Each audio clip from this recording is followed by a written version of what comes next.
Mm-hmm. It's just up to you. It doesn't matter right now.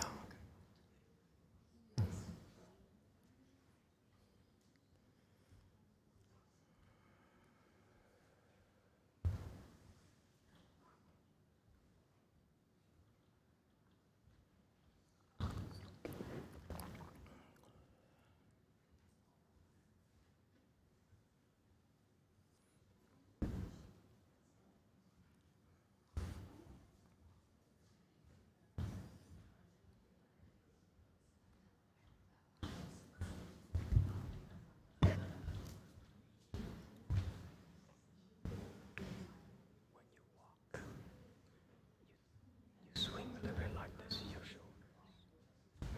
You walk steady. No movement up here, or the arm, the legs. Okay, don't swing like this. Like a penguin. Okay, so pay attention. Keep straight. Center yourself. Just relax your arm. Walk over your feet. Relax.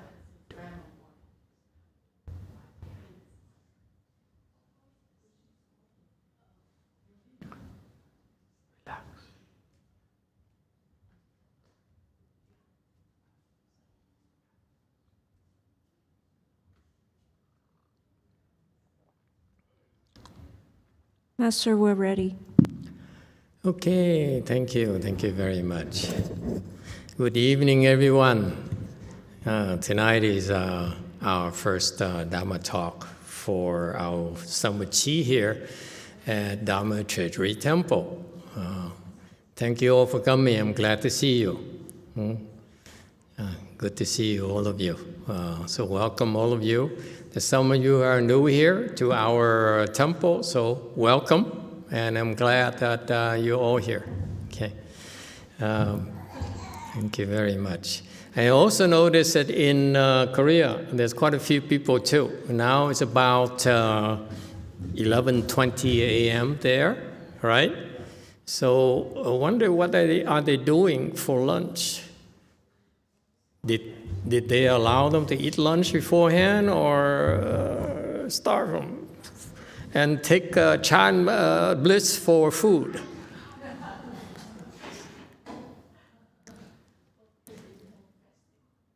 Master, hello.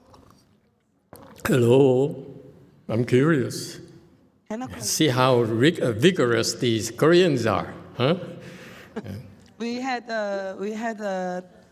lunch at 10 o'clock. Lunch at 10 o'clock? Oh, you're so weak. Eating so aggressively to be able to listen to the Dharma talk. Like we need to hurry. Without their stomach growling and complaining. Really Okay. Yeah. Okay, well, I'm glad that you modified your schedule a little bit to join us, and welcome. All right, as usual, what we try to do is we cultivate all day, and then if you cultivate intensively, you're supposed to listen to the Dharma every single day. Okay, that's very important. That's what I learned from Master YongHua indirectly through Master Heng Chang. Master YongHua told him, he says, if you cultivate intensively, you need to listen to his Dharma for about an hour or so a day. Okay, so that's what we're doing.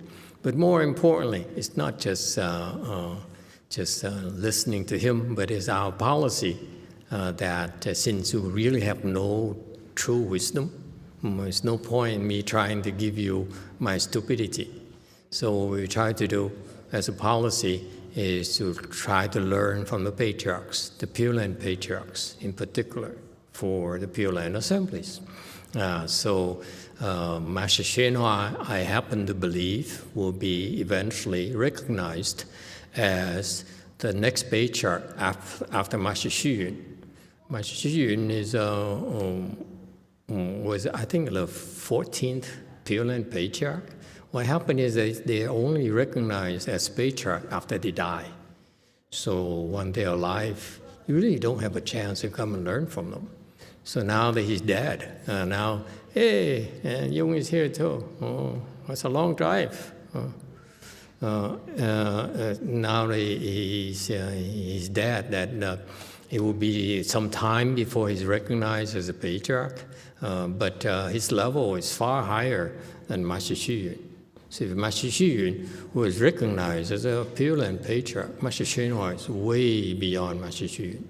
So I'm pretty sure he's the only monk in his era of this level. So he's going to be definitely a Pure Land patriarch.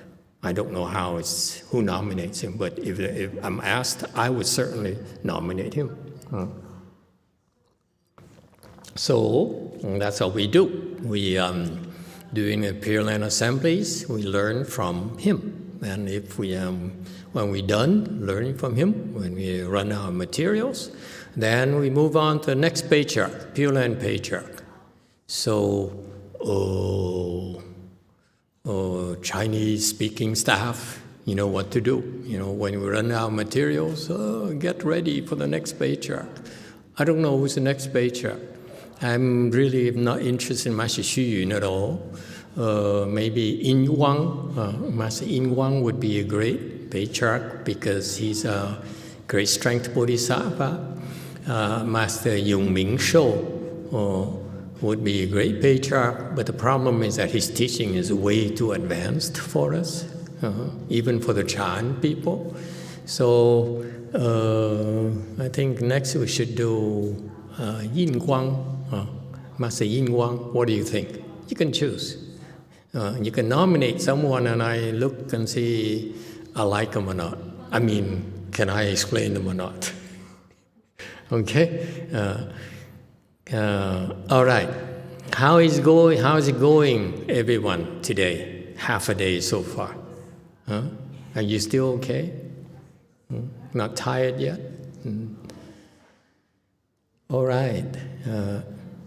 Then, yes, Malcolm.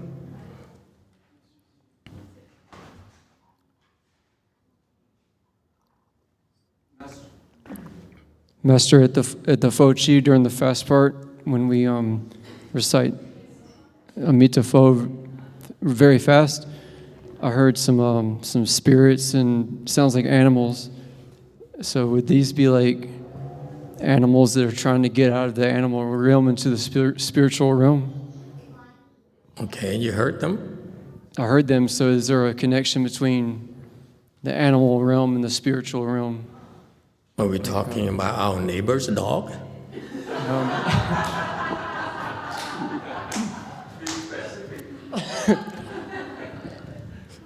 I mean, I heard you said before I had a question about hearing things, and you said it was your spiritual ear, and I would open up sound frequencies. So I heard some frequencies it sounded like raccoons and animals. Mm-hmm. He's from South Carolina, right? You eat crawfish over there, or only Louisiana? They eat snakes and deer and stuff like that. Deers. You didn't hear snakes or deers. You didn't hear the sounds of snakes or deer. You heard raccoons. It sounded like possums and raccoons and chipmunks and stuff like that. I see. Wow, are reciting the Buddha's name? Yeah, Emitofuo. And they're reciting with you? Or they didn't recite it. Save me.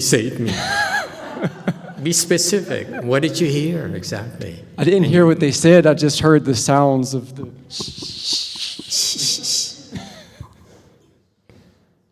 Has anybody else ever heard that too? Or I don't know. Of course not. You're the only one. Trust me. We're all normal people.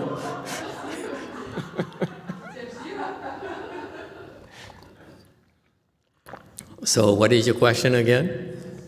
Would those be spirits and animal spirits out of the animal realm that have an opportunity to get into the spiritual realm during the Fochi, because it's a special kind of thing? Yeah.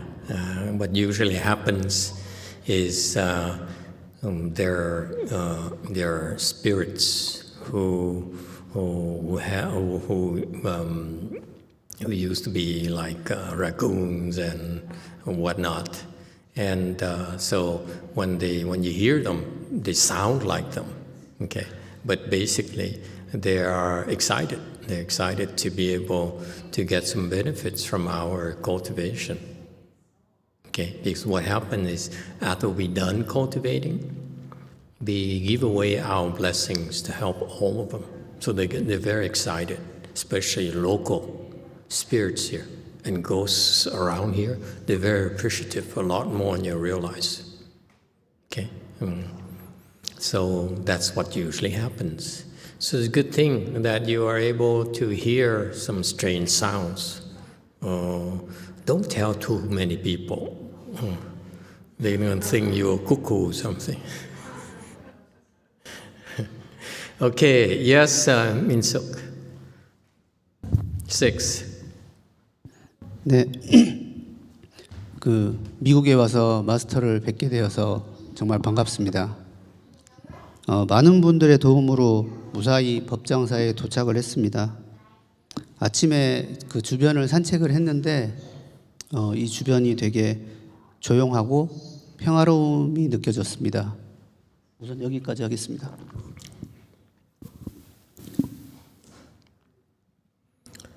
It's good to see the master coming to America. I came to DTT with many help. I walk around in the morning and I felt peace and quiet. 네. 그리고 미국에서 첫 불치를 하면서 이번에 마지막 부분이 조금 바뀌었는데 집중이 훨씬 잘 된다는 느낌을 받았습니다. 2주 동안 물칠과 선칠을 스케줄을 잘 따르고 가겠습니다. 감사합니다. So during Bochi, the last part of the fast recitation has changed, and I felt I can concentrate very well. And for the 2 weeks, I will keep following the schedule. Excellent. Very good. Thank you for your feedback.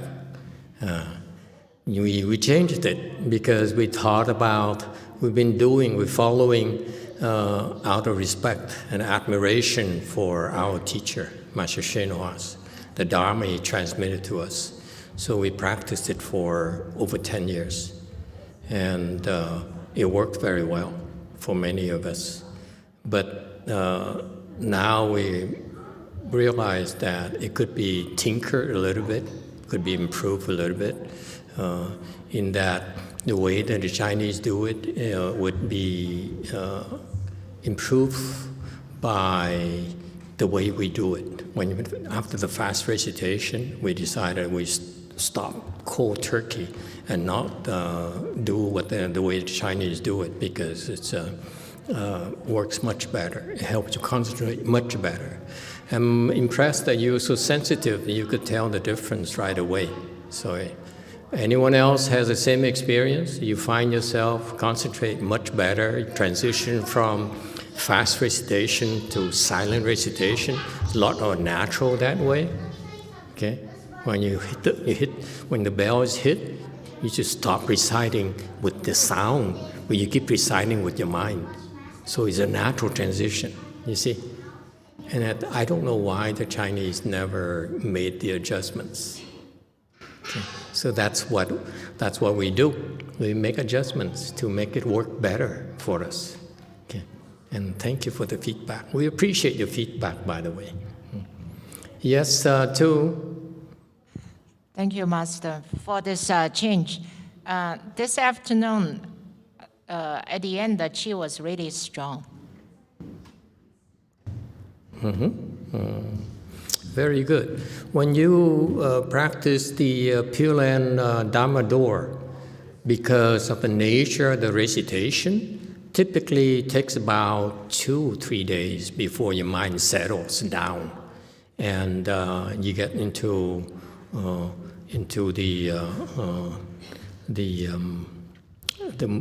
mode.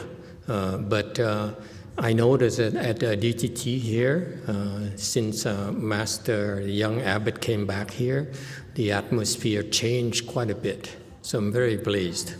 I think we should all be very grateful to him. As of until he came back, It's chaos. I prefer the hide and go forest, and here I leave it to my boys and whoever wants to come and help out, because it's a mess here. It's still under remodeling after, how long has it been now? It's crazy. Yeah, more like a year and a half. 18 months. We bought this thing here. For 18 months we're paying mortgages, and we are not open. It's a recipe for disaster if you run a business, let me tell you. So it's because we take our time, try to save money by doing a lot of things ourselves. And for example, you notice that the altar behind me, okay, look at how beautifully designed it is. I'm so happy. Huh? It's so beautiful, it's so special. Huh? And then even this thing here, it looks really proportional to the altar. The altar is humongous, okay? And if you were to buy it from Taiwan or somewhere, it costs us a good $100,000 to $200,000 per shipping, pretty easily. And so we've been doing it, like we've been taking our time, and one texted him, and you know, they cut off my carpet here. My heart sank when I saw what they did to my carpet. And they cut it out, and I left a gaping hole before they built this altar. I look at it, oh my God, what did you do to my carpet? You know how much I paid for this? Anyway, cheap commercial carpet anyway. So Juan Texunim and Antoine and the people, they've been working very hard building this up. You pull off the thing here. I still saw it without the fabric yesterday afternoon. Okay, it's a mess up here. Look at how they put it together, and the shape's going to be gorgeous after we're done. Yeah, we're going to do some nice stuff. So I'm very pleased. You know, we take our time and try our best, and everyone pitches in. So that's why it's taking forever. Okay. Anyway, so it's the first time I have such a huge altar at my temple. So I'm so excited. I can't wait. Thank you, everyone, for your hard work. I'm really so grateful. Yes, anyone wanted to say anything? Yes, two? May I ask a question? You just said Pure Land Patriarch, it's only recognized after the person is passed away. Yes. Isn't that this kind of custom, is it detrimental to spread the Dharma? I'm not sure. I'm not sure why. I'm not sure why it would be the case. But traditionally, I don't have enough wisdom, so what we do is we try to learn from the ancients, their wisdom, and we observe the same thing they do. That's why we practice the way that I learned from Master Shenhua's Dharma for 10, 15 years, and one day I decided, I see that people, when they do it, the fast meditation to silent recitation, it's not done smoothly, the Chinese style. So we decided to change it. So really out of respect and admiration and gratitude for the patriarchs, we try to perfect their teaching, and then after we feel that we've done it well enough, then we improve upon it. Okay, so I don't know why they have to wait until the patriarchs are deceased before they're nominated. Okay, that I am not sure. But one of the real advantages I would see is this. If you go to a Chan school, there is a desire to spread the word very quickly, because the Chan school is a school where you If you really understand Chan, like a 6-page chart, then the way you teach Chan is basically certain teaching. Okay, so certain teaching means that you need the teacher that open his mouth or does something to teach a pupil. So it has to be a live event. So that's why people have to know there's such a great patriarch like Master Huineng, like Master YongHua. Okay, and so they would drop everything in China and rush over to him and ask him a question. And they need to show the sincerity. They need to work very hard. People don't realize, in order for you to deserve to receive a certain teaching, you have to really work very hard and show your sincerity. Then it's bestowed upon you. Okay, so that's why it's important in that Chan's world, for people to know where to go, who to look for. Okay, in order to receive the certain teaching, the instructions from the teacher. Okay, and whereas in a Pure Land it's slightly different. Pure Land, if you imagine if someone says he's the patriarch of a Pure Land, then he's probably harassed day and night. People will come and hug his feet and say, "Take me to the Pure Land, take me to Pure Land, please! I give you my fortune. I'll do anything for you. I'm desperate. I'm Chinese. I'm very desperate." The Chinese are so desperate. So are the Vietnamese. Everyone who practices Pure Land nowadays, they're very desperate. I just want to go to Pure Land. I don't care, whatever it takes. Yes? And if you imagine that these desperate people are aware of a Chinese patriarch, Pure Land patriarch, he'll be harassed day and night. I would be the first one to stand like, "Please save me, save me." Okay, so there's one big reason, one big advantage why you don't want them to know.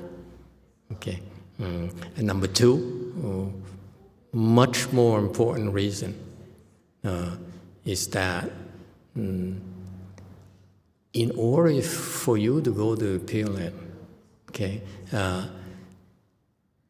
how can a patriarch help you? Think about it. If you were a patriarch, how can you help someone go to the Pure Land? Yes, single. Help them to build faith. Help them to build faith. Okay. You guys know too much. It's annoying. You know, I'm trying to make a big deal out of it, but then the answer is spoken already. It's so annoying. Anyway, but it's okay. I can control my afflictions. Okay, no. In order to go to Pure Land, this is what the patriarchs do. Okay, number 1. What they prefer to do, I believe, I'm no patriarch, so I'm just going out on a limb here to talk to you. They'd rather that they teach you how to recite the Buddha's name for you to enter the Buddha recitation samadhi. That's first and foremost. Okay, Buddhism puts a lot of emphasis on developing skills, not just do everything for you. Okay, I don't believe I must do everything for you. You have to earn your way. And Pure Land Buddhism, there's a part of self-help where we are supposed to teach you. Okay, and so the first part about the practice is that you need to learn how to enter this Buddha recitation samadhi yourself. So that's why this Fochi is designed to do that, designed to help you develop the skills, take care of yourself. Okay? That's Pure Land Buddhism. No one's going to do it for you. Okay? And number 2, the other part is the other's help. Suppose you cannot do it.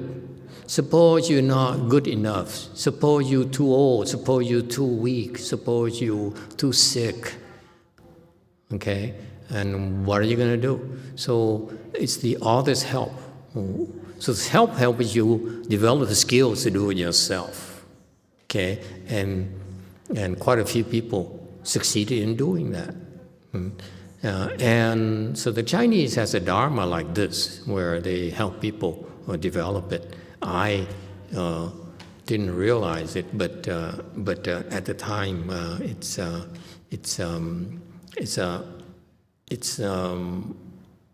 not as obvious to me.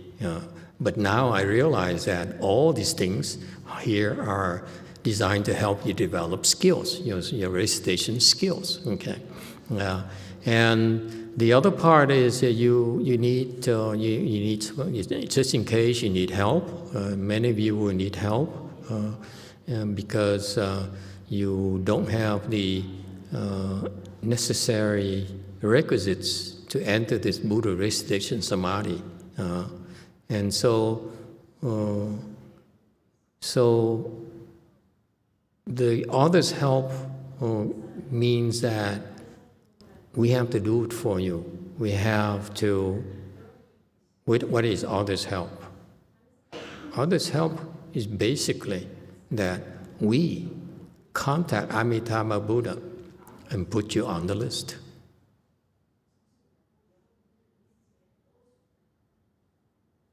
Because he's the only person who can bring you to the Pure Land. Only Amitabha Buddha can bring you back to his Pure Land, no one else. Next Buddha, the next teaching host of the Pure Land, we have to do the same thing and bring you back. Okay, so that's the nature of others' help. Others' help, the Chinese didn't explain it to you. I feel, my master never explained it either. So I feel, because of our experience, I feel that the only way we know of is to ask Amitabha to put you on the list. He has to agree to it.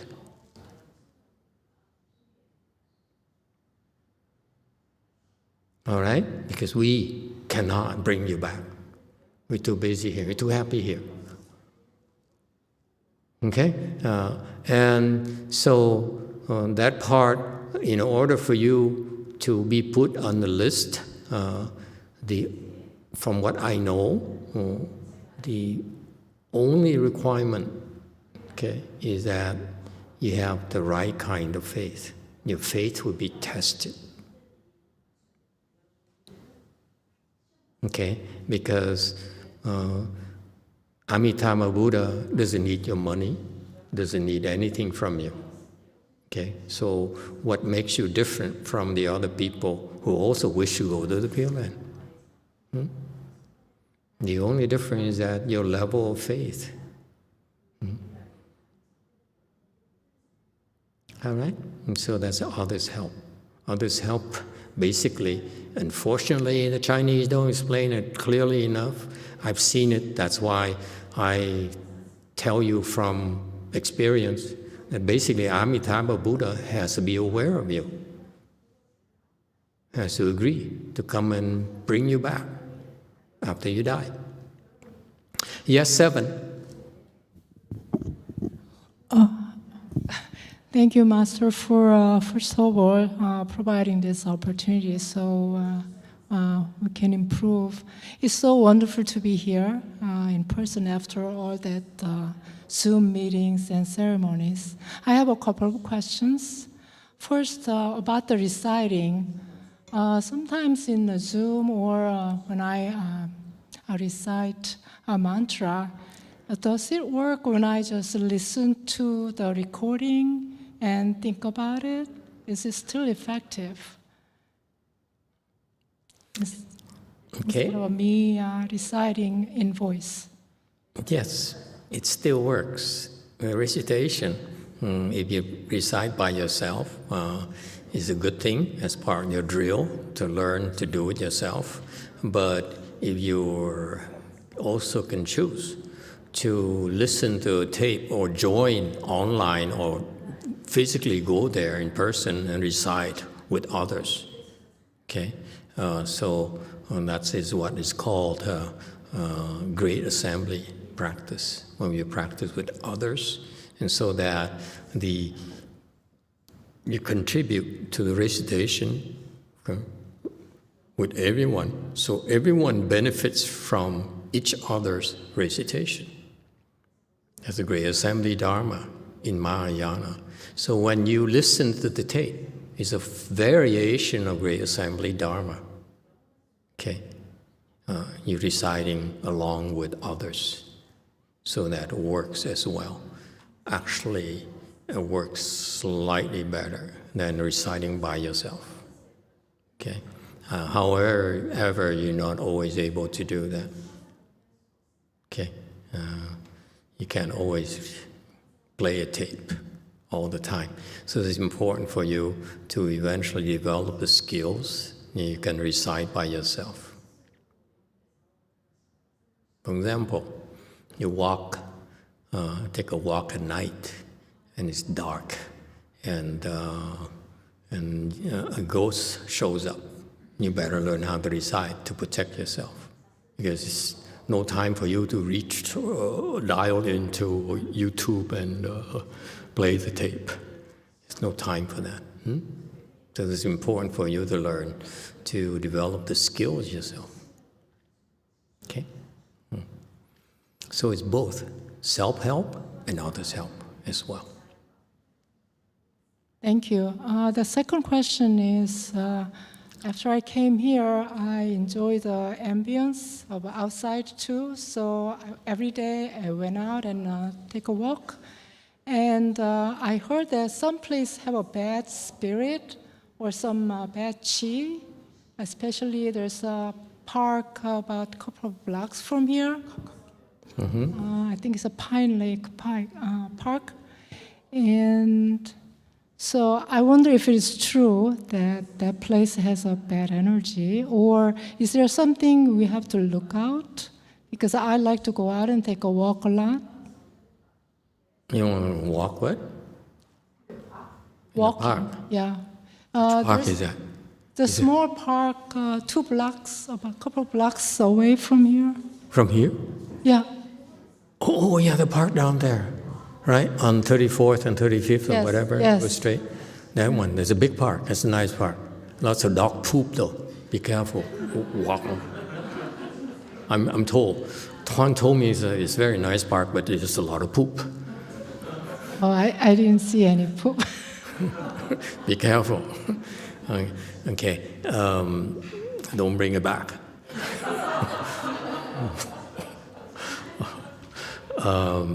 Are there bad stuff? Of course, there's always bad stuff, even here, in the temple. Not always. Not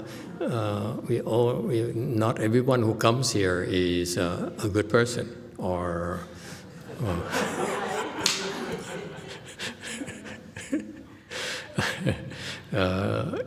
Most of us are pretty crazy. Quite a few of them are bipolar.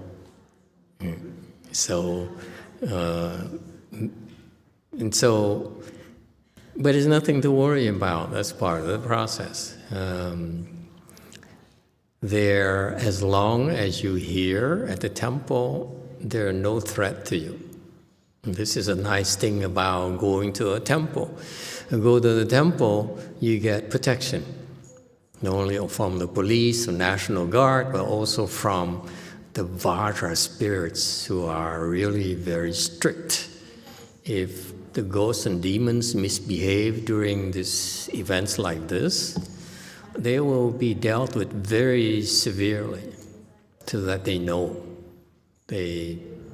better than come and mess with us right now. Okay? And that's the advantage of our environment. We have real protection, because that's how these beings create blessings for themselves. Okay? Because they made a vow they will come and protect the Dharma, protect the people who practice. So that's why you're safe here. But when you go outside, you no longer are receiving the same kind of protection.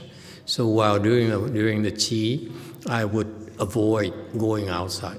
I know you Koreans would like to walk a lot. Okay? The Koreans are walkers. Americans are talkers. You ask Koreans what they want to do, I want to walk. And so, yes, I understand that you like to walk and so forth. And it's an outlet for you. You need to release it, and it exercise for you, breathe in good air and so forth. It's okay, you can walk. So if you go to the park, for example, I make exceptions just for Koreans, okay? The rest of you, don't go out.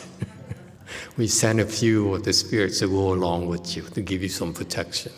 Okay, they're going to complain to me afterwards, but it's okay. Okay. So when you go to those places, again, look at where you're going, first of all. And number two, constantly recite Amitabha Buddha's name. Amitabha, Amitabha, Amitabha. Okay? And you'll be fine. Okay? It's okay. It's not a big deal. Okay? You only have a limited amount of time, so it will be a while before you get adjusted. For example, many of you have jet lags, many of you have, are missing homes and so forth, and mom's cooking and so forth. So I understand we can be flexible. And many of you like to walk. It's a good thing to do. So it's okay. We'll extend the protection for you. Only because our way place doesn't have enough space for you to walk. We cannot accommodate you, and therefore we will provide protection as well. Okay? Just remember to recite the Buddha's name. You'll be fine. Anyone else? Yes, in the back. Now's the time to ask. Hi, Master. I have a question regarding meditation. Yes. So for beginners, how would you address energy blockages? Do you have any recommendations or tips? Or is this just a matter of karmic hindrance or state of mind? Energy blockages will cause you sicknesses. So that's why it's important for you to unblock them. You have many ways. In Korea, we have some of my disciples. One of my disciples is a Pilates instructor. They can do energy blockages. And you can do Qigong. And they also move energy from the universe to inside your body and unblock it. It's fantastic. Okay. Or you can do Tai Chi. Okay. So we have so many choices. It's so cool. That's America for you. Okay. If you have affinities, those places, those dharmas, by all means, go try them. But for us, we do it the brutal way. We meditate. And the meditation it turns out meditation is, the way we train you would be a much more powerful way to unblock those blockages. A lot more than you realize. Okay? That's why it's harder. If you do it the hard way that we teach you, like sitting in full lotus and so forth, it unblocks them a lot quicker. How much quicker? Compared to yoga. I have a disciple who also teaches yoga as well. Compared to yoga, compared to the other things, I'd say about 10 times faster, if you're interested. Okay. All right. So naturally, you will unblock them with meditation. Nothing to worry about. When I was meditating, one of my Master YongHua's so-called expert in Chan meditation, he goes around told people, hey, I'm the expert in Chan. So so we were very impressed by it. And he taught us about things, and he taught about how in the Chinese system you have how the qi moves around your body. So there are 108 blockage points, energy points. The Indians call it chakras and so forth. Oh, nonsense. Okay, it's not nonsense, but it's nonsense knowledge. You don't need to know that crap. Okay, you naturally he said, if you meditate and you're gonna be stuck in one of those places, come and see me.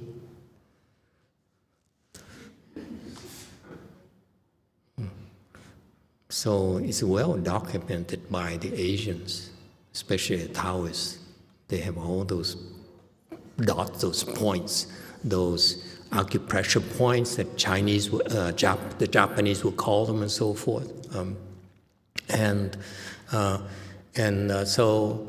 So I was aware of it because thanks to him.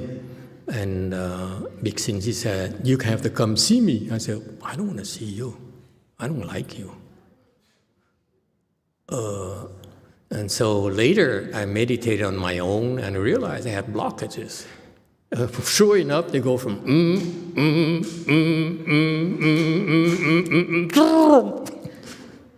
Why do you have to do anything? Just meditate. There is a reason why it's blocked here, it's blocked there, and so forth. Okay? You can try to understand, like Professor James said, tell me why. Give me a reason. Chan is very brutal. We don't need a reason. You block me, I kill you. I beat you up. Okay, so we find a way to unblock it without knowing whatever it is, doesn't matter. You get in my way, I crush you. I steamroll over you. It doesn't matter, you ghost, demon, whatever, it doesn't matter. Okay, so that knowledge about blocking is only for you to make money and try to impress people. For us in Chan, we don't care. Energy blockages is part of our practice. It's a natural thing. And if you only follow the models and say, you need to do this and do that, want to unblock these things, that is what we call 迷信, superstition, to me personally. Why? Because not the full story, the whole story. There's a lot more behind why it's stuck here, why it's stuck there. And the way they explain it, I don't care what the Taoists say, what those people, experts say. They don't understand half of it, why it's stuck there. We Buddhists understand. We don't tell you. Because it's garbage anyway. All you need to know is you unblock it. And then one day you have your own wisdom, you understand it yourself. You don't need us to explain it to you. We just need to help you, teach you how to unblock it. And one day you understand yourself why you should make you attached to our knowledge. Okay? We're not making any money of it, so we don't care. Okay? So don't be so obsessed about energy blockages and especially people who claim they can help you and put pressure here. And it's nonsense. You can do it yourself. Eventually. Anyone else? Yes. Number 4. Is it working? Okay. She's changed. She used to ask a lot of questions. Why? Go ahead, 4. Okay, Master, I feel I've lost some motivation recently, and especially this is the first time I'm attending 40, and even though I feel No motivation, did you say? I still have some, but like less now. Oh, you're losing motivation. Yeah. And even though I feel bored a lot of times, and but when I think what I want to do, I'm not interested in doing anything else. So I feel like even though I don't feel anything else is as meaningful as this, but as I do this, I still feel bored. Do you have any advice? Makes two of us. That's why I only do one session, I leave. But I have a choice. You don't. So what I did, just between us, okay, is that I was bored out of my mind. When I was a novice at my master's temple, CTTB, and people walk around, and people say, hey, let me tell you what to do with the 4Qi. Let me tell you what the Wanjin Qi. Don't you dare leave the temple. If you leave the Buddha hall, you go out, do it quickly, and come right back. You hear? I said, you can't talk to me like that. I mean, I'm an adult. Anyway, you don't treat me like an idiot. And so people like that never impress me. But I have no choice. I was a novice, so you learn to do what you're told. Okay, so I walked around and I thinking, plotting for ways to get an excuse to get out, and not get in trouble. So I kept my mind busy. Hint, hint. But I walk around. Okay, because I had no choice. I was really bored. 4Qi, Wanyin Qi, Chan Qi. Oh God, these people are so boring. Okay? Because look at them. You can't even sit as long as I do. What are you doing? You're teaching me Chan? I ask you a question about Chan, you can't answer me. Seriously? You're supposed to train me?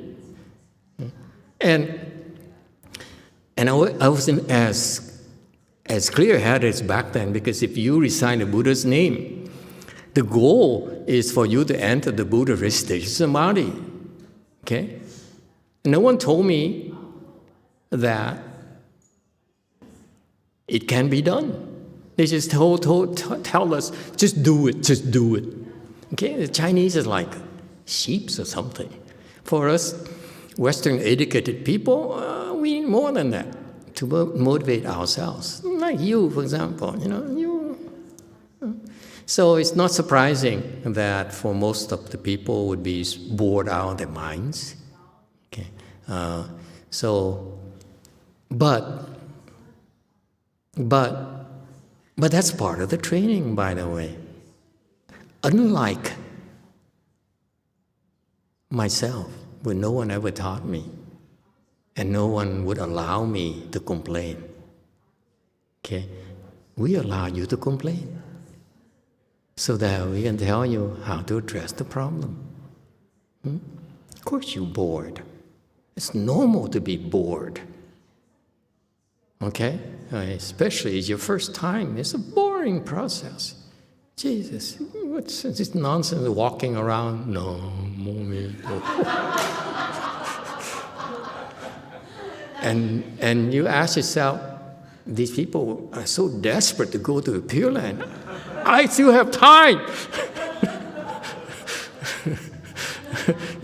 So you lack the motivation and so forth. But no one ever explained to me that's part of the training, that you endured the boredom. You're supposed to endure the boredom. When you teach your Chan, we ask you to endure the legs discomfort. That's part of the training. What no one ever told me was that this Dharma here, you're supposed to endure the boredom first. If you do endure the boredom for one day and don't make any excuses, you do it one day, second day, third day, something magical is going to happen. Shh. So you have two choices. You're bored, and you say, okay, I'm out of here. Let me go take a walk. So that's what I used to do, by the way. I came up with so many excuses to get out. Okay. I gave myself 2 days. A third day, I said, sorry, I have to go to school and teach. And so I never experienced it.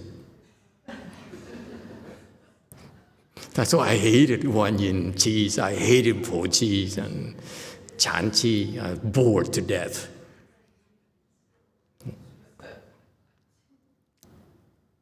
Because no one explained to me why this process. The Chinese are very tough. They are like, treat their own kind as like sheeps. And we here in America, we don't listen to orders very well. We're very, very free spirited, if you will. Okay? We need to be convinced that it's beneficial to us. Sounds familiar? Okay? So it's normal. Hang in there. Maybe you get something out of it.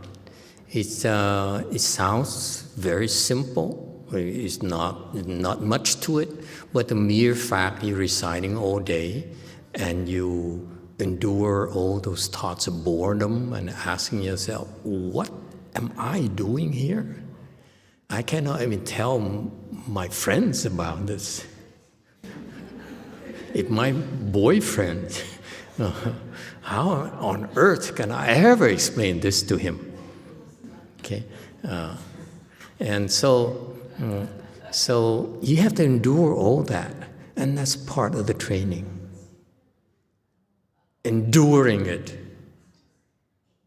You think Chan is, I teach you in Chan, we need to endure the leg pains, the discomfort, and the boredom too, sitting there and do nothing. This woman here, when she first came to my temple, Lu Mountain Temple, 10 years ago, 12 years ago, she crossed her legs, we hit the wood fish, tock, tock, tock. And the next thing she does is what? Immediately. Every single time, every single sit. And then until the end of the sit, bing, she, good. Okay, and guess what? I endured it. It's my training. It works both ways. You see that? She endured the boredom by sleeping. I endured the boredom. I just endured it because it's only 1 or 2 people in a Chan hole. What else am I going to do? If I chase her away, who's going to meditate with? You see? So you endure everything. That's how you learn, by enduring. Yes, too. YouTube question from Snow Wu. Hello, Master. When bad things happen, how do I know it is because of my karma? Due to I did something bad, or ghost attack, or past creditor, or bad luck? Should I find out why, or just face it and move on? That's a tough question. Why do bad things happen to me? I don't know how to explain this. Okay, in general, the principle is that you planted bad seeds, you created bad causes, so now bad effects happen to you. It's not good enough. She wants specifics. Which did I do exactly? For that, you have to talk to the Buddha. Only he knows. When you listen to the Avatamsaka Sutra Chapter 1, one of these days, I've been preparing slides for you. It looks like I'm not doing anything. Actually, I'm pretty busy. Anyway, not bragging. There's a section where they praise the Buddha and they say that Buddha's nose the successional causes of what happened to you. Since what happened to you right now is a cause for it, and then a cause before that, and before that, before that, and before that. That's the kind of wisdom the Buddha has. Incredible. I was so impressed. Yeah, in that case, one day I'd like to be a Buddha too, myself. It would be so cool. And then when someone like YouTube person asks me, what is the reason why I'm in trouble? I say, oh, how much time do you have?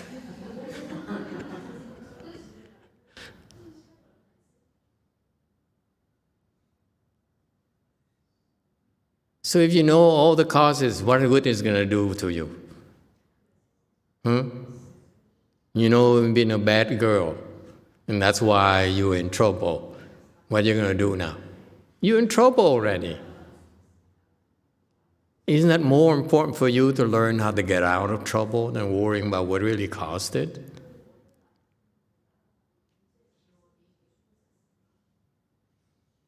Okay? So, it's more important for you to, when something bad happens, you endure it. Don't run away. And then you endure it long enough, you'll be able to fix it, or you get help. You'll be taught how to fix it. Okay? So, the flip side of the story, of the issue, is that many of the people who practice, particular from a Chinese persuasion, Asian persuasion, smart people in general, very smart people in general, they practice, they make some progress, and so they're so happy. And I tell them, oh, you are now in the Arhat range, you are second stage Arhat. And they say, oh, I'm a second stage Arhat, do you know that? And then one day they say, something bad happened to them. I say, oh my God, I'm in trouble. Oh my God, what do I do? Master, please help.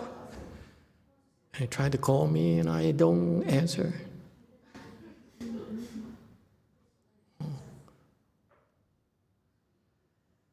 And he said, oh my God, this is not supposed to be happening. I'm a good person. Why do bad things happen to me? Bad things happen to you because it's arranged. You come to the temple, you practice here, bad things are supposed to happen to you so that you can improve. If you practice like many people, they go to take a chant class and they feel so blissful and so happy. And so that's why, oh, this is what chant is about. I go and meditate, I feel good. I feel so good. Okay? So that when they come to us and they say, what? Pain? Discomfort? Now I don't feel good anymore about chant. Oh my God, this is it. I'm regressing. No. If you attach to the good things, then you never progress. You are stagnating.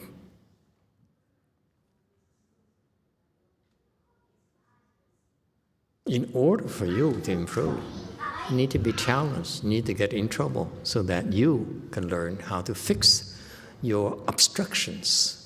So welcome the problems, welcome the obstructions, welcome the challenges. It will toughen you up. You're too smart. You're trying to avoid discomfort. You avoid hard work. Cultivation. Bottom line is that something the Chinese don't say enough, and we need to be blunt about it in this day and age. Okay? That's what I like about the Korean culture. They are taught to endure. This is why Buddhism is very strong in Korea, because their culture is to endure. Whereas here in the U.S., we avoid trouble. We try, when it's too difficult, say, this must be an easier way. Wisdom can only unfold when you are willing to face your problems, not run away from it. Yes, too. Another YouTube question from Nacho from Gold Forest. Hello, Master. Today during the walking recitation, my mind was constantly distracted. Do you have any advice for being concentrated on the recitation? Thank you, Master Emitofuo. He was at the temple, I guess, and he was distracted. It's natural to be distracted. It's natural to be distracted.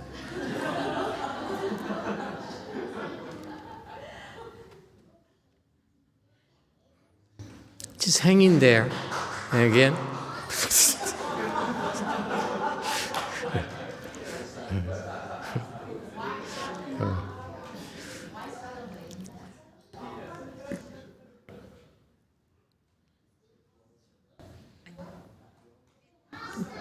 You hang in there, you endure the distraction, your mind will naturally settle down.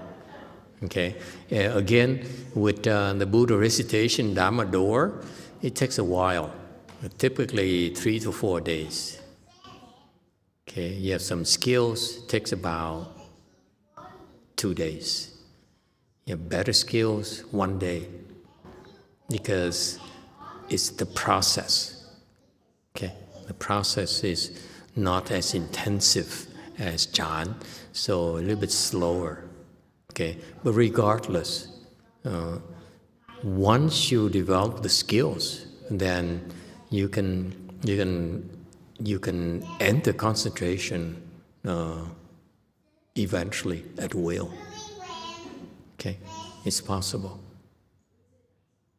It's such a cool thing. At first, you endure the mind being scattered, and that's normal. It's a quite common complaints about this Pure Land Dharma door. Boredom, mind is scattered, you can't concentrate, okay? That's normal. Just endure it, it will go away. It's a temporary state. Just follow along. Okay? Just follow along. Don't come up with excuses not to do it. You will not find this kind of opportunity anywhere. Okay, in particular, abroad, a monk back from Korea, so that he can practice with you. I sent him to Korea, and I said, learn Korean. After almost 2 years, his Korean hasn't improved that much, so I said, since you're not going to speak Korean, I'm going to bring you back. Well, you don't need to learn Korean.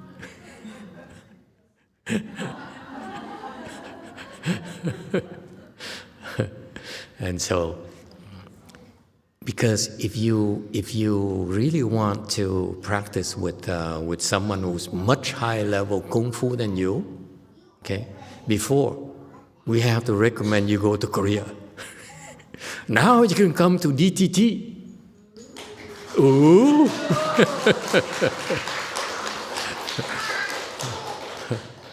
You cannot tell the difference. Wherever he goes, people become calmer and more at peace. No? Yes or no? So take advantage of it. You will not find any place. So you rich people can offer him a temple. Say, why you have to work under anyone else?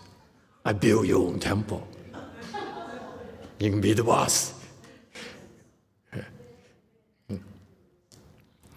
All right? So take advantage of it. Trust me. All the boredom, all the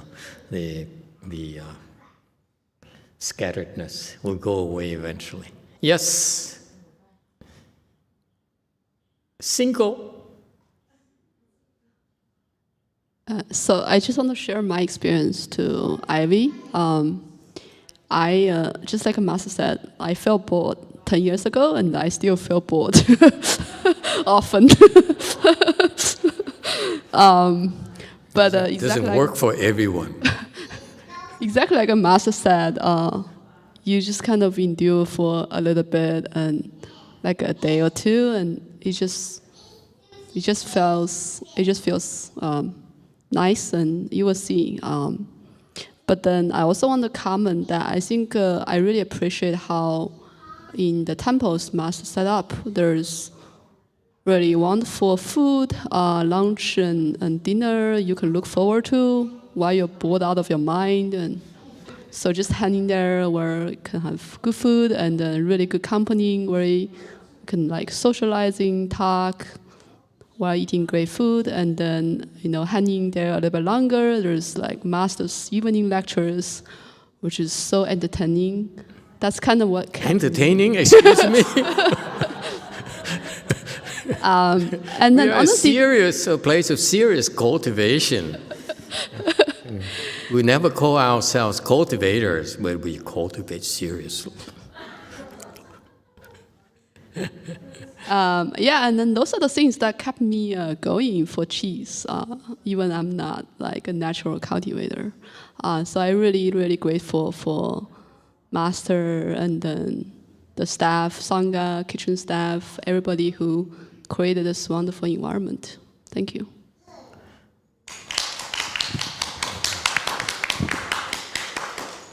It's not so much we never promise you that the boredom will go away. Or the scatteredness. But the process is to endure and not quit. If you can do that, you get tremendous benefits.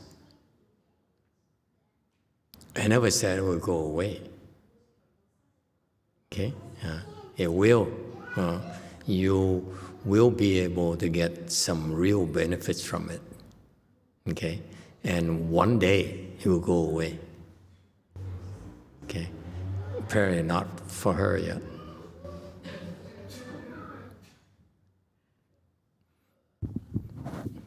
Yes, 5. I just feel it's so interesting. I'm really bored, but I also really want to come. It's just I couldn't explain it, but that's kind of how it's like. No, it's not that. It's not the boredom you experience. It's from your depression ghost. He says, let's get out of here. So he says, you bored, right? Let's get out of here. You guys don't realize the kind of challenge you have. There's a lot more going on than you think. Okay? You just need to hang in there long enough to get some benefits. Yes, one. Master, in Great Compassion Repentance, there's a section of the text that says something like, after the end of this life, we'll be born into the Western Bliss Pure Land. There's a similar section of text in Universal in chapter 40 of Avatamsaka Sutra, and then also a somewhat similar section of text in the Medicine Buddha Sutra. So are these also Dharma doors to be reborn to the Pure Land? Yes, there are many Dharma doors where the Great Compassion repentance can help you be reborn to the Pure Land. If you're lazy, you can recite the Great Compassion mantra itself. You can be reborn to the Pure Land. You can recite the Buddha's name. You can recite the mantra. You can do adorn the way places and adorn and so forth, the Pure Land and so forth. So many practices you can do. Okay, but the way that the Pure Land patriarchs chose to do, the recent one chose to do, is to organize these 4 Gs So apparently for our times, it's probably the ideal way to develop the skills to do that. Okay, but I appreciate the question because you don't simply recite the Buddha's name as the Pure Land Dharma door. So there's many more practices, as you mentioned. So all those are helping increase your chances of going to the Pure Land. Okay. Yes, 3. Emitofuo, Master. In the afternoon section, when I follow the recitation at home through the internet, the way we practice or recite fast now and stop it different than before. It cost me a little bit in a surprise, but I think should we change back? I think I really like it because in the past when I sit in chant meditation, sometimes I feel tickle sometime in the ear, in the forehead, and so. But I never feel any different in the recitation section. But in the afternoon section, after Venerable Wantasunim stopped the fast recitation, I feel that somebody flicked off my forehead several times and very, very hard. I was surprised. Yeah, probably the Tibetan spirit. I think his wife I followed the Tibetan. It's very strange, but then I keep recited in silence, and he keep flicking off my forehead. Flicking? You mean like? Yeah, like that. Yeah, and it's very, very intense because in the old days, you feel tingling in the head. It's very light here and there, but flicking my forehead is really, really hard. And I said, wow, that some cheap blockages have been through also, but I have ignored it and keep reciting. So should we switch back? I don't know, but I think it's a really, you enter the silent recitation much better than slow down and then stop. But we shouldn't switch back? We should. I okay. think we should, yeah. Okay. Very interesting. Okay, very good. Thank you for your feedback. Yes. 5.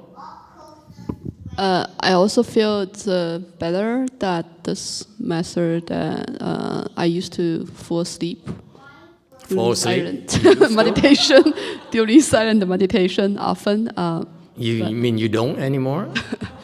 No, today I didn't. I think the fast recitation stays in your mind and keeps the energy going. When he was in Korea, he was falling asleep all the time on the monitor.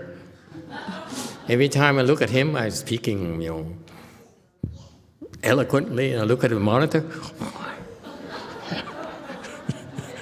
I say what? Anyway, I'm sorry.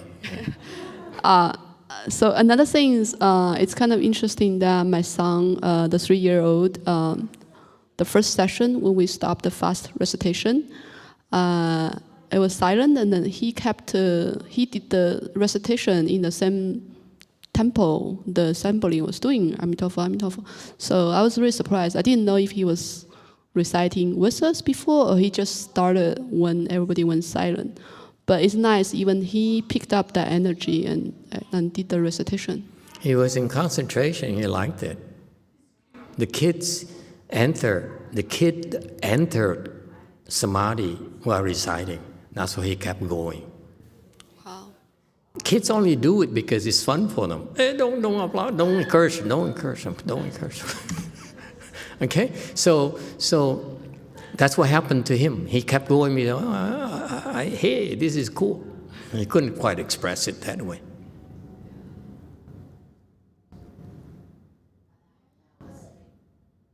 Yeah, the mom falls asleep, the kids enters samadhi. Strange family. Yes, anyone else? Yes, 4. Yeah. After the fast recitation and when we enter into silence, are we supposed to keep doing that fast inside of us, or how fast should we do it?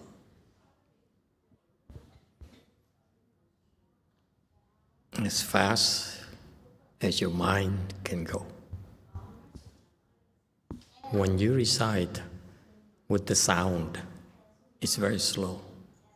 When you stop the sound, I teach you a new trick. Since she asked, the girl is bored. Okay, so I have to give her something to keep her occupied. Things I do for you.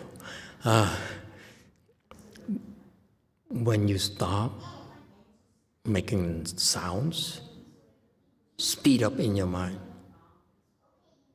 Because Xianfa, when I was doing Xianfa, I was hitting it, she actually slowing down. You guys, when you hit the Di Zhong, you're supposed to go a crescendo. You go faster and faster and faster, and then stop. Don't go fast and slow down because your arms are tired. Okay?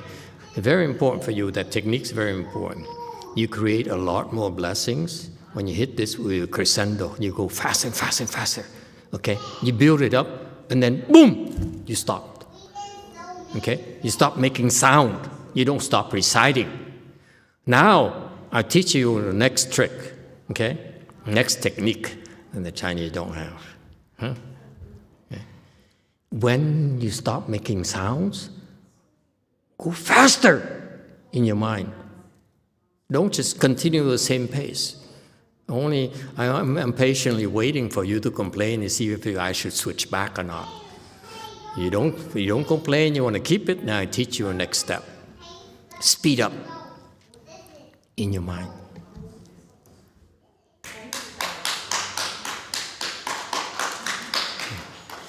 Chinese don't have it.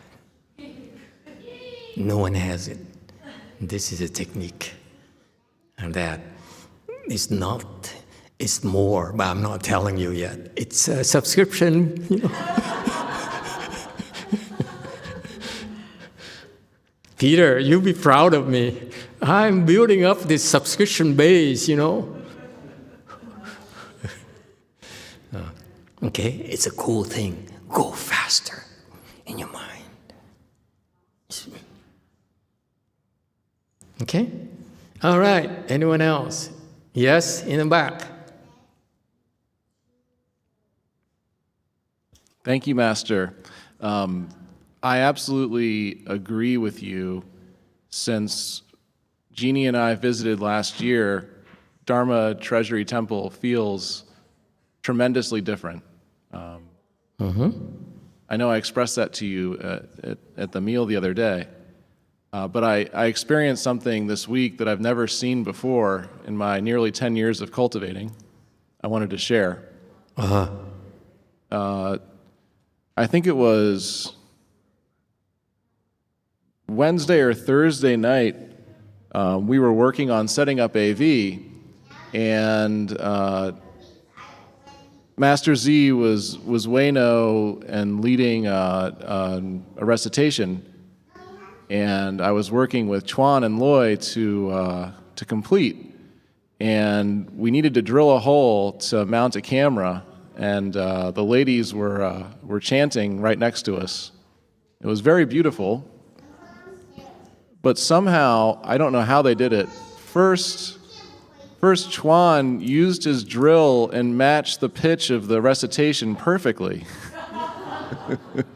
And then Loy used the vacuum cleaner and matched the pitch perfectly. So everyone was in harmony at the same time. And I was just so impressed. I wanted to share that.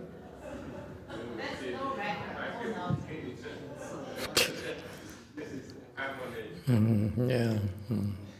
Well, I'm glad that you had such a wonderful experience.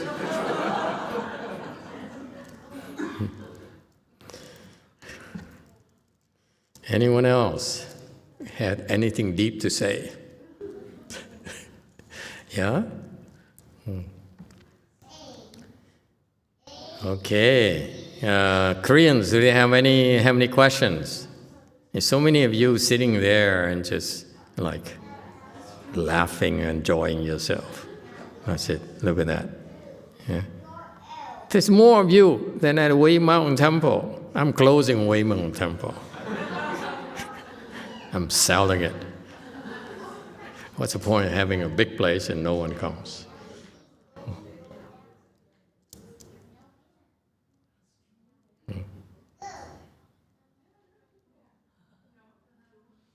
Oh, Lily is there. Now we can't sell it.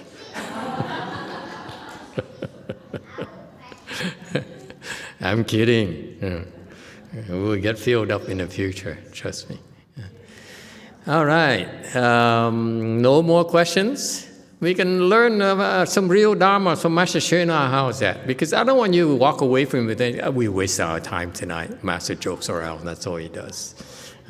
Let's listen to Master Shena's Dharma for a few minutes, okay? Learn something real, profound stuff. Not just like gossiping like we do. Okay. And I love listening to his voice, by the way. It calms me down.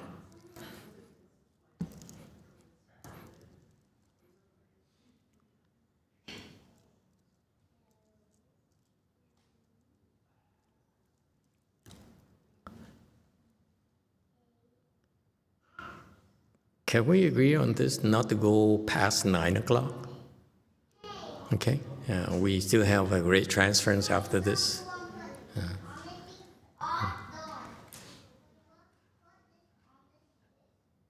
Okay, go. 那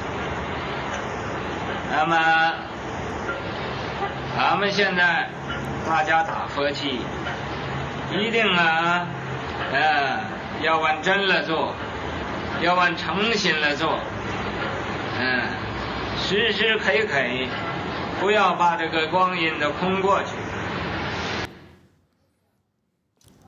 Now, during Fochi, we should use your true mind and sincere mind. We cannot let time pass by in vain at any time.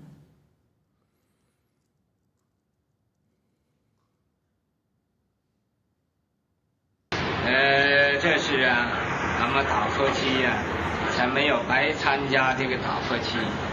俺们不，这个打佛七不是走形式，俺们这是老老实实去打佛七。 We cannot attain this Fochi in vain.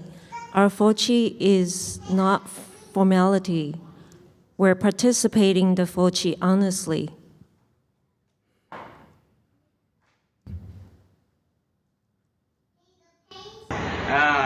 上午也没有什么时间休息，下午更没有什么时间休息。 We do not have much time to rest in the morning and even less time to rest in the afternoon.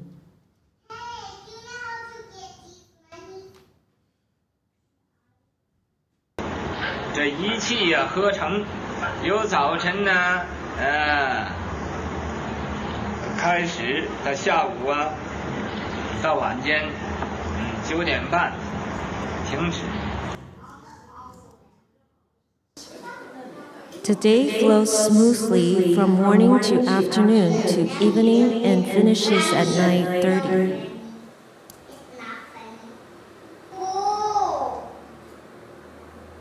大家这点没有休息时间，咱们常常的。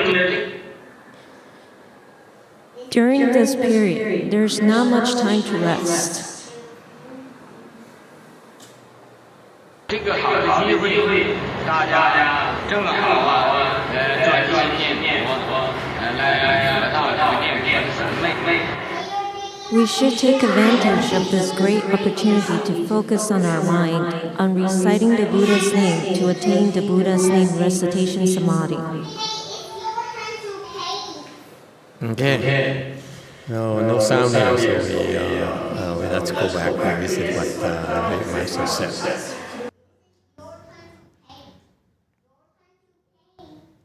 Okay, he says that it's a 4-chi time. So Chinese, I don't know why he used Wang, Yao Wang Chen Le, Zuo. I don't know, is it a way of Chinese speaking or I translated it as a true mind and sincere mind. Well, that's what he means, but I don't know what the Chinese expression means to you.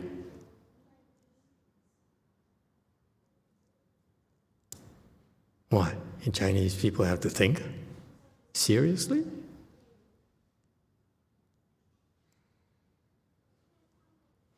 What does it mean to you? Wang le.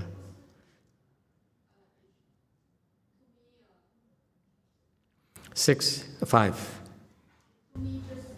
It just means take it seriously, apply effort. The zhen part is not true mind. I think true mind is a stretch for translation. Yes, too. Yeah, this is very colloquial. He meant is just really mean it and really do it. Okay, we should fix it, okay? Then you should really make an effort. You really do it, yes? You really make an effort.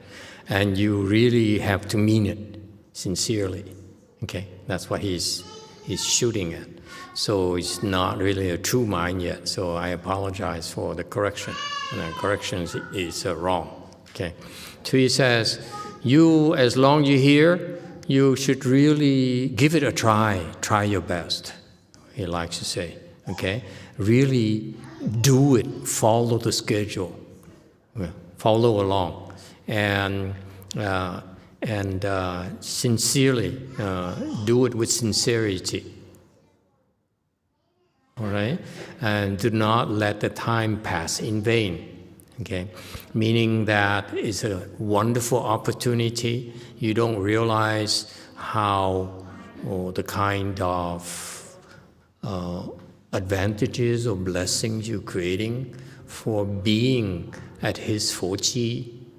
It's incredible blessings, trust me. And he couldn't really put it that bluntly. Like the way I said, you are so lucky that I brought him back here and you have a chance to practice with him in the same place. Okay, you will not be able to find this kind of environment. Okay, at many places, and so to really do it for real. You should do it for real because this time is very precious. Don't waste it. Okay, sincerity is what I don't understand what he means by here. As you say, 往诚信了做. What does it mean?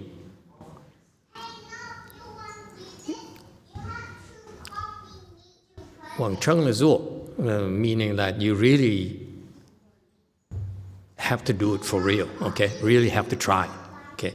What about the sincerity here? What does it mean? I'm trying to understand what he's trying to teach his pupils back then, okay? And that's why I need your Chinese interpretations. What does it mean? Yes, 5. Because I didn't have a chance to ask him. I would ask him if I were there. I said, excuse me, what do you mean by sincerity? I don't understand sincerity. I never could.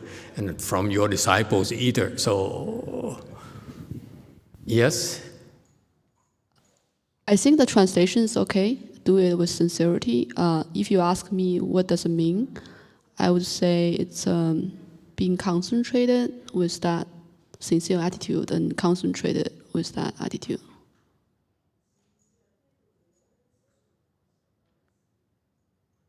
It's funny he uses the word sincerity. That's what I'm surprised. It's like just like some of what we discussed. Like we would have those scattered mind, and we think about the random things. But we're supposed to be respectful, sincere, be mindful of the Amitabha Buddha. So I think the sincerity here has something to do with.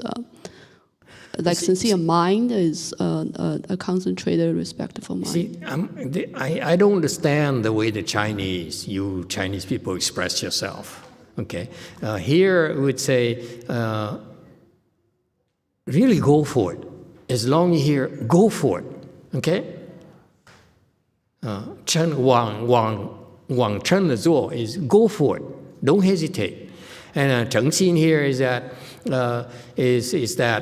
you really want to do it. Okay?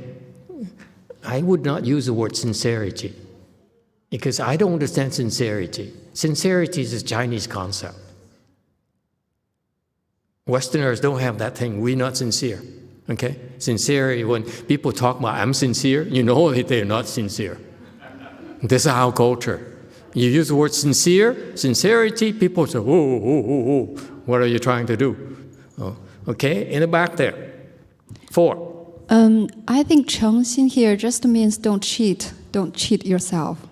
Oh, you're so negative. Yes, 2. Yeah, because the word 诚, the one, it could be translated into sincerity. The other could be translation, another meaning is earnesty.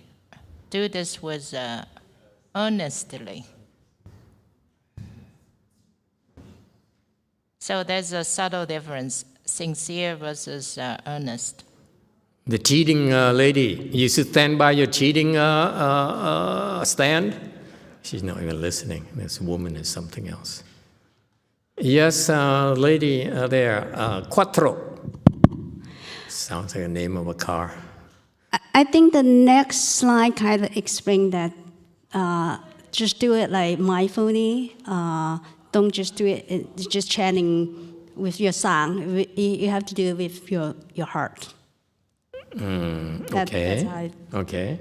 I buy that. She's new, so we wouldn't be gentle with her. Anyone else? Huh? See, this is why I don't understand the way the words are used. Because this, to me, is not sincerity at all. The way that we teach you about the Pure Land Dharma door. Pure Land Dharma door is first requisite is faith, right? And because it's yun, and then you have the faith, and then you make a vow and you practice. So the faith there, most people don't understand the word faith there. Most of the Chinese practitioners don't understand the word faith. Not yet. And no one explained it to them. So that's why sincerity is. I wonder what that phrase means to you, Chinese-speaking people. Okay, so yes, maybe don't cheat yourself, maybe and so forth. All 3 suggestions make sense. Okay, but I don't know what he means by here. Because I don't know who was there and what level they were, so it's hard for me to really get a grip on that. Okay, so you can do it. Don't cheat yourself. Don't really do for real. Whatever. I don't know. Yes, 2. Din Tai on YouTube says, a desire to be freed from ignorance. Desire free from ignorance. No. These people are desperate. They're not interested in ignorance. They're only interested in going to the Pure Land. Okay? You cannot let time pass in vain. Again, it's a Chinese thing. We don't talk like that, you know.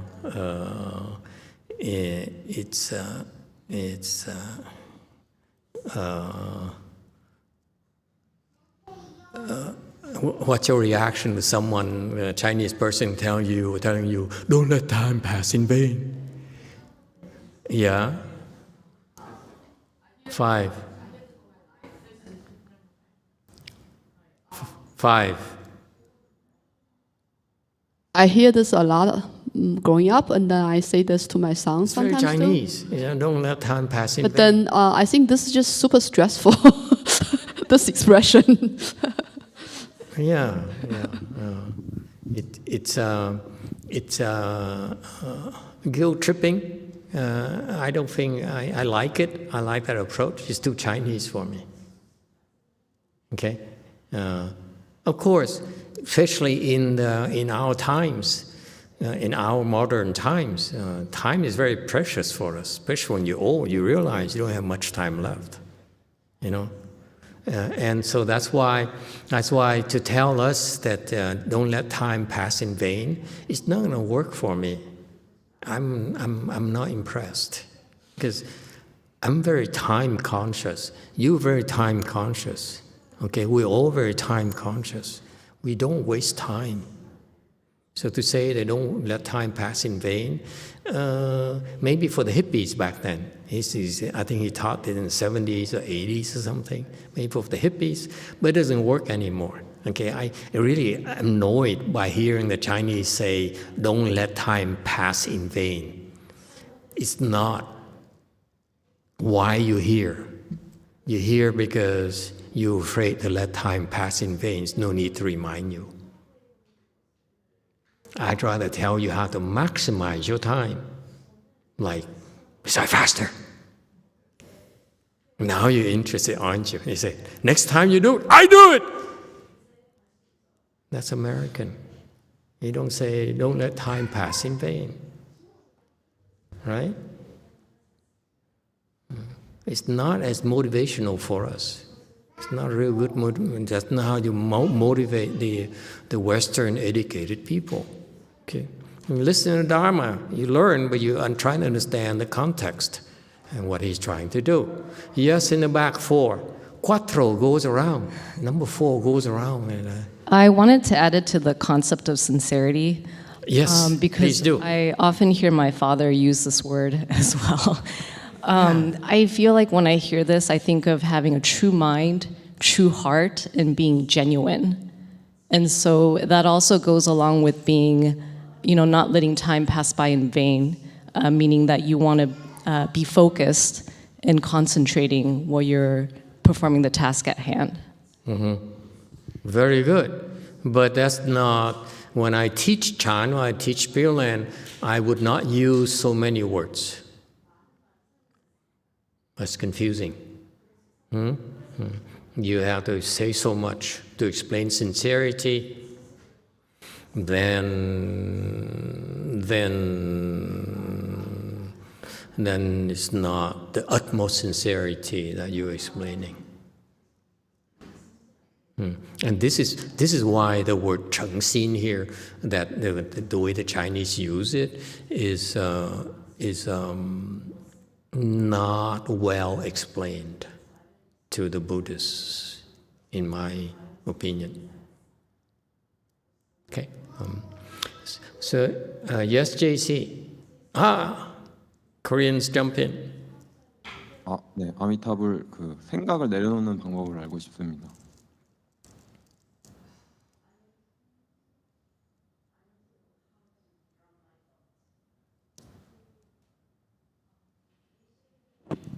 I want to know how to drop my thought. To what? Drop my thought, let go of my thoughts. How to drop your thoughts?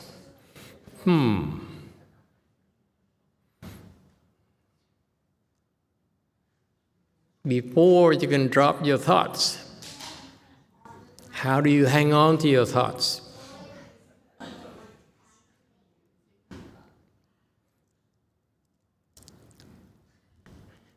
I assume that when you say I want to drop my thoughts, meaning you hanging on to your thoughts right now.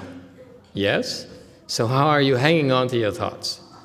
With your fingers, with like I drop this, I only have to use my fingers, right? I relax my fingers, I will not drop it. This is it's not mine. Okay? But how are your thoughts held right now?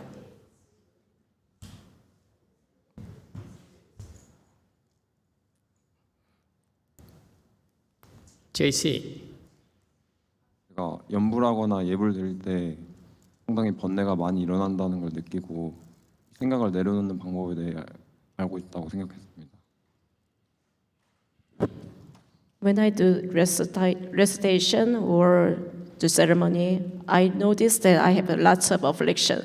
So that's why I want to know how to drop my thoughts. Drop his thoughts again? The same expression? Okay, hey, you're getting clearer. You're in your translation. That's very good, Sangwook. Okay, before he slurs, why should I explain? Okay, so what can you do?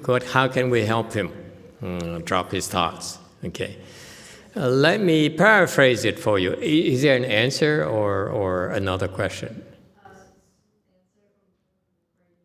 Answer from Brady, okay. Go ahead, Brady. Answer us.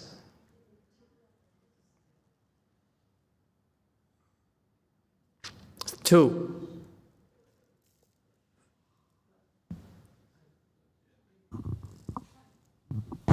Okay. Brady says, have an emotional breakup with your thoughts. I have emotional breakup, yeah. Break up with it, yeah. I say, I don't like you anymore. There's someone else in my mind. Yes, in the back. Thank you, Master. I think you can use sincerity to drop your thoughts. That word again, sincerity, which we don't even know what it means. Anyone else? But I can provide what it means in America. Okay. I'd be interested to hear Samson's take on this too. Sincerity is the single most important thing you're doing right now. You drop everything else. I hate to ask this. How do you express sincerity to your wife? Hey, don't help him. Don't help him. You throw a curveball at me, I reciprocate. Oh, thank you, Master. I played baseball 13 years. I'm ready. The way I express sincerity to my wife is I stop what I'm doing, I look her in the eye, I listen, and then I say, yes, dear.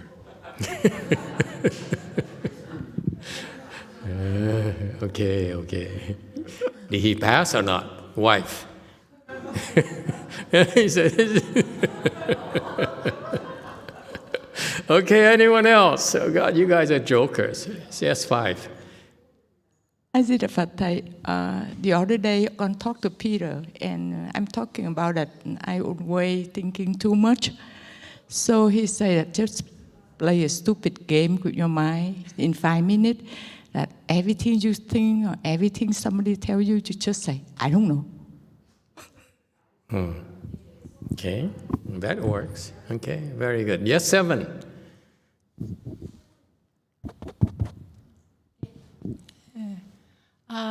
I like to suggest recite Emitofuo whenever that thought occurs. That works. Very good. 4. And Master, I think you drop your thoughts by ignore it. As long as you don't follow the thoughts, you drop it. Because, it's false. Can you do it? Yeah, sometimes I try, yeah. Sometimes? I try, yeah. So I when you sit and in full lotus and the pain comes, Yeah, it's hard. How do you It's not the follow the thought of pain? I can't do it yet. But when I'm fasting at home, when the hungry feeling comes, there is like a very low voice in my heart says that eat something, go to the kitchen, and I just ignore it, do what I was doing. Yeah, but when leg pains comes, I can't. You unbuckle right away. Not exactly. I try to sit longer. 30 seconds but, longer. Yeah, maybe. Very good. All right. Anyone else? Okay. How to drop your thoughts? Very simple. She just said it. Fight poison with poison. That's the first thing people learn in cultivation, in training, is that you have a thought comes up, Emitofuo, Emitofuo. Okay? That's a very effective way of dropping your thoughts. Do that first. You do that by reciting Buddha's name,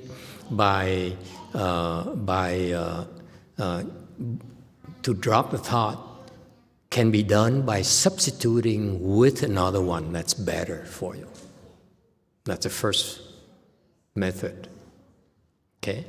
Number two is what the lady who cannot sit in the full lotus suggested. Just look at the thought for 30 seconds, don't do anything. Okay? You say, unbuckle! 25, 26. Okay? That's another way to train yourself to drop the thoughts, by delaying it.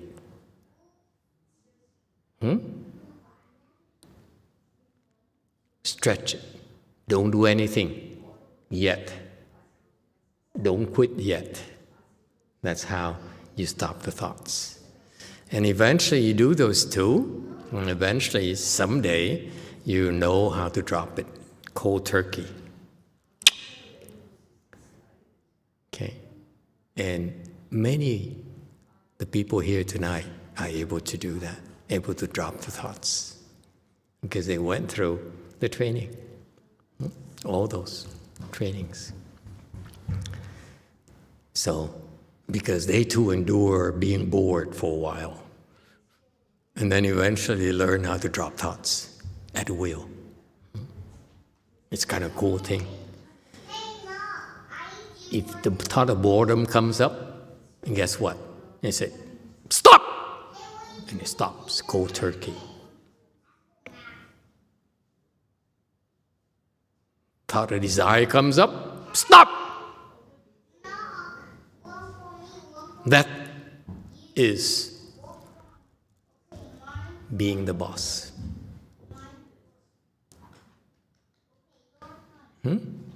No one can tell you what to do.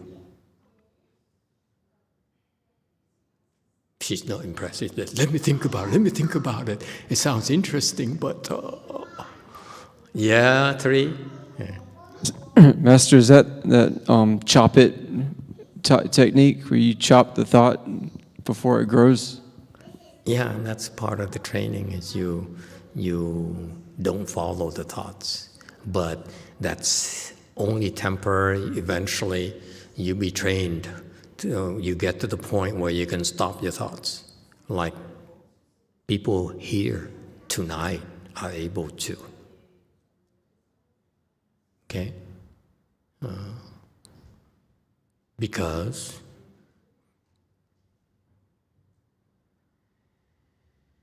they go through the training. It takes training to be able to do that. All right, we are a little bit running over time, so again, we're complaining, don't let time pass in vain. Okay? And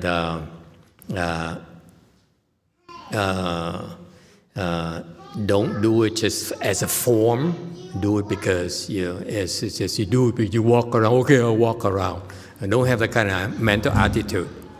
Okay? Be more appreciative. When it's time to get up and walk. Okay? Be more respectful, be more appreciative that so much work went to this for you. Okay, a lot more work than you realize, and also a lot more work from the invisible beings who are here protecting you, making sure you're safe, and you are left alone so that you you're able to do this. So don't go there as a form, okay?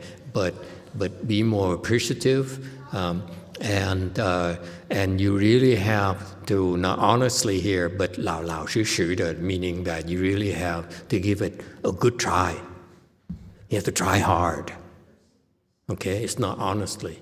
You have to try your best.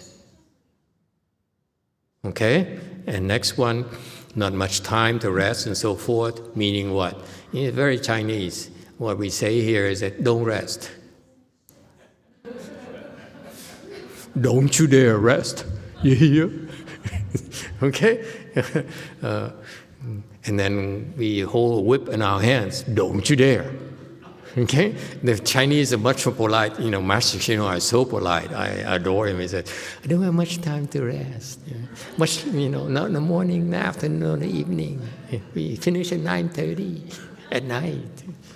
We don't. We finish at 10:30. The day flows smoothly from morning to afternoon, evening finishes at 9:30. It's not supposed to be smooth, okay? It's just follow the schedule. It's not smooth. It's not supposed to be pleasant, not supposed to be easy for you, all right? Yes, you do it one full day. Today is kind of nice because you only have a half day. Tomorrow, full day. The back's going to begin to hurt. The leg's going to cramp up a little bit, okay? And then the thought is, oh, this is so boring. Not only boring, actually it's so annoying. Okay. So stop it. Stop bitching. No, whining. Okay? Not much time to rest. Okay? And don't think of resting. Follow the schedule. Okay? And I love this. He's the only person, when he organizes, he teaches, he says, what is it? What makes him different? He says, I'm doing this. We're doing this because there's a goal here. We want to get somewhere. There's something called the Buddha Recitation Samadhi. It's so American. American is very goal-oriented. He's a lot more American than Chinese. He says, nowadays, I don't hear people do this anymore. Why not? What he's also telling you is that follow my instructions. Follow along. You can enter this Buddha Recitation Samadhi. It's a promise. It's very, very him. Very kind and compassionate. He says, don't be desperate. Stick to it, okay? You'll be able to earn this samadhi. It's so Chinese and yet American at the same time. He dangled a carrot and says it's called Recitation Samadhi, but actually says, he says, I will help you.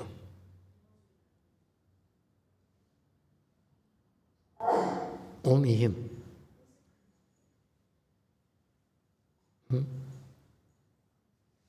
That's why I should appreciate.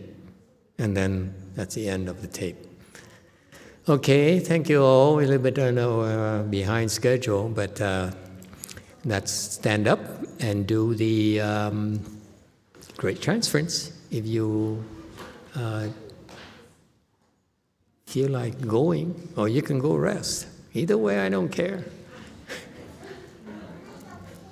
You have to choose to do it. That's called sincerity.